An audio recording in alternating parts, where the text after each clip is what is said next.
Gimnastikada o'quvchilar akrobatik mashqlarni bajarish mobaynida bugungi mavzuyimiz siz bilan 2 marta oldinga ketma-ket o'mbaloq oshgan holatda kuraklarda tik turish holati.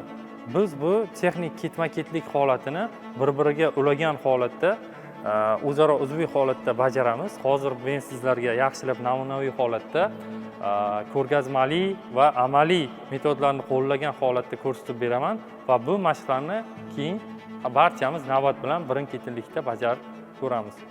Bunga o'mbaloq oshishda oyoqlar va qo'llar harakati, ya'ni o'mbaloq oshgan holatingizda tana g'ujanak holatga o'tadi va bu yerda bitta narsa muhim.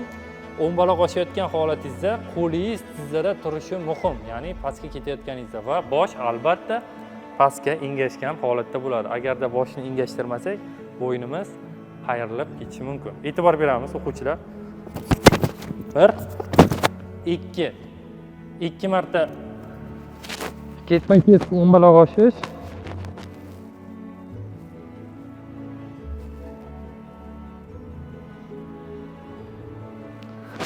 Va kuraklarda tik turish texnikasi ushbu holatdan iborat. Hozir biz siz bilan yana bir marta yaxshilab e'tibor berasiz va qanday bajarilayotganiga nazaringizni solasiz. E'tibor beramiz. 2 marta o'mbaloq oshish. Birinchi holat boshni pastga egish. Bosh pastga egildi va qo'l. Qo'lga e'tibor berdingiz. Ana endi orqaga turish holati.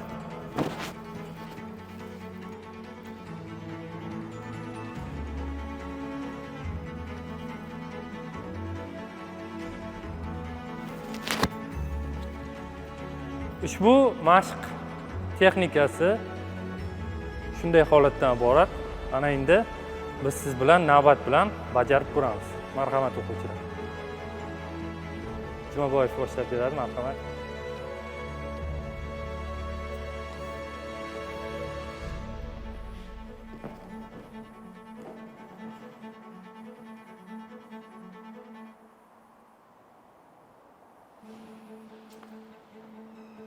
Yaxshi, barakallah. Faqat bu yerda yana qaytadan turamiz.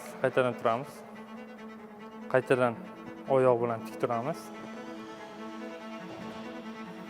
Bu yerda tana deyarli tekis holatda turibdi va tirsaklar ichkariroq, yanada ichkariroq kiritilsa, bundan ham chiroyli holatda bo'ladi. Yaxshi, rahmat, barakallah. Keyingi o'quvchimiz kim bajarib beradi? Marhamat.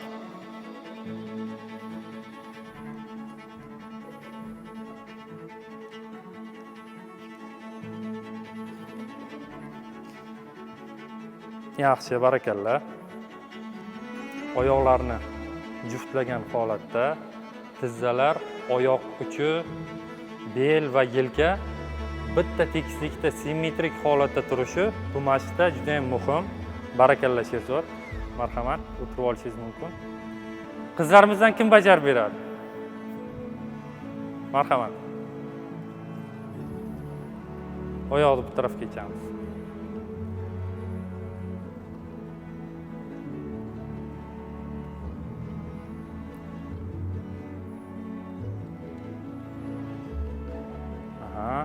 Yaxshi, barakallah.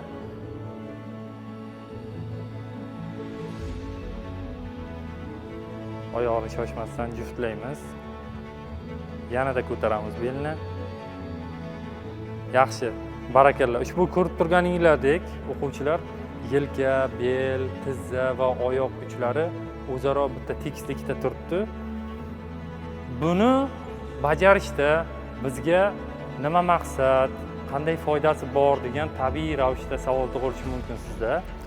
Buni bajarishimizdan maqsad gimnastika bizda irodani mustahkamlash bilan birgalikda egiluvchanlik va chidamlilik kabi sifatlarni rivojlantirib beradi. Ushbu sifatlar bizni kelajakdagi hayotimizda va avvalambor sog'lom bo'lishimiz uchun bu juda ham muhim omil bo'lib xizmat qiladi va bu mashqlarni biz har doim faol ravishda hayotimiz davomida qo'llab yurishimiz sog'ligimiz uchun avvalambor bu shart.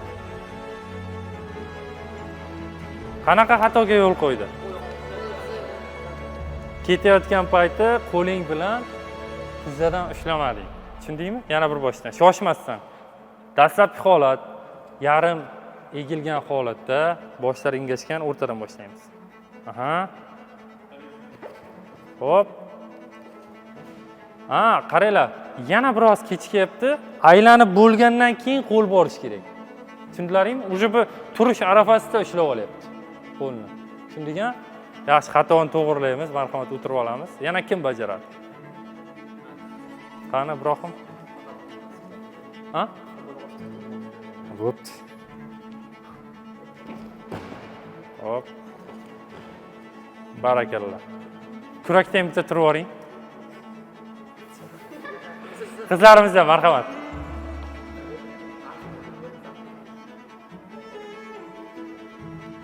Yo'q, qarang. Oyoqni ushlamayapmiz-da, oyoqni ushlab olaylik. Shoshmasdan. E'tibor beramiz. Ketdik. Egildingiz mana. Hop. Oyoq bilan ishlaymiz. Oyoq bilan. Ketdik. Aha. Hop. Yaxshi. Ana endi gimnastikada akrobatika mashqlarini bajarishda mashqlar ketma-ketligi, ya'ni majmua tarzda bajariladi akrobatika mashqlari. Akrobatika mashqlarini o'sha bevosita oldinga o'mbaloq oshish, kuraklarda turish bilan birgalikda juda ham ko'p yana turlari bor. Ushbu turlardan hozir yana bir misol sifatida siz bilan gimnastikada boshlarni yerga qo'ygan holatda, qo'llarga tayangan holatda, oyoqlarni yuqoriga ko'targan holatda tik turish holatini bajaramiz va hozir fazalar ketma-ketligini siz bilan ko'rib chiqamiz. Birinchi navbatda turish holati biz nimadan boshlaymiz? Oldinga dastlabki o'rganuvchilar uchun oyoqlar kerilgan va oyoqlarga bevosita ikkita tirsaklarimiz tiralgan holatda uchburchak hosil qilinadi. Uchburchak. Qo'l va bosh turadi va shunda holatda uchburchak holati yuzaga keladi. Qo'l yelka kengligida ochilgan va tirsaklar sonlarga tiralgan holatda va sekin asta boshni qo'yamiz.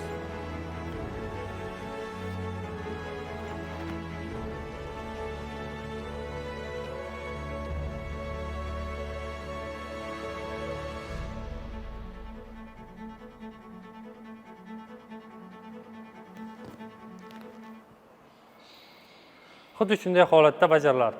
Kim bajarib ko'rsatib beradi? Marhamat. Shoshma. Aha, qo'llar holati, shoshmasdan Ibrohim. Shoshmasdan. Oyoqlarni ochib olamiz. Qo'llar tiralgan, yelka kengligida ochilgan. Yo, yelka kengligida. Aha. Ana endi taxminan bosh mana bu qismga tushishi kerak. Tushunarlimi? Aha, sekin. Hop. Yaxshi, barakalloh. Davom etamiz, harakat qilsak bajaramiz. Yana kim bajarib beradi? Qani? Murodov. Sherzod, yaxshi, barakalloh. E'tibor beramiz, shoshmaymiz. Oyoqlar ochilgan biroz. Tirsakni ichkariroqqa tiraymiz va bosh mana bu qismga tushishi kerak.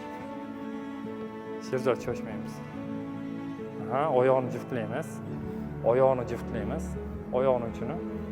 Yaxshi. Ana shunday holatda balansni, muvozanatni ishlaymiz. Muvozanatni. Aha. Sekin tushamiz. Yaxshi, barakalloh. Qizlarimizdan kim bajarib beradi, qani? Yana Munisami? Qolgan qizlarimiz ham juda ham faol, albatta.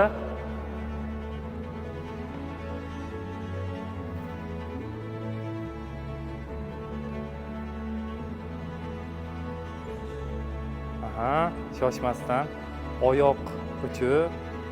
Yaxshi, barakalloh. Aha, sekin. Rahmat. Olqishlab qo'yamiz. Rahmat.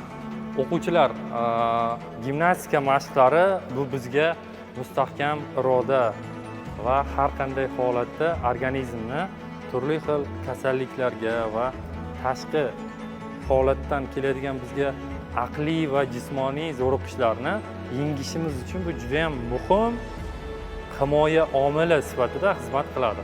Va biz buni har doim darslarimizdan tashqari holatda ham o'sha yaqin birodarlaringiz, do'stlaringiz va uyda aka-uka, opa-singillaringizga o'rgatish ham bu tavsiya etiladi.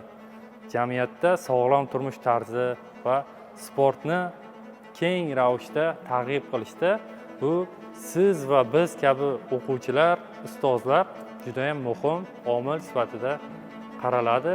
Tekislan, Roslan, Erkin, hurmatli o'quvchilar, bugungi darsimiz hozir yakunlovchi pallasida turibmiz. Darsimizda deyarli barcha o'quvchilarimiz juda ham faol ravishda harakat qilishdi va o'z harakat, malaka, ko'nikmalarini namoyon qilib berishdi.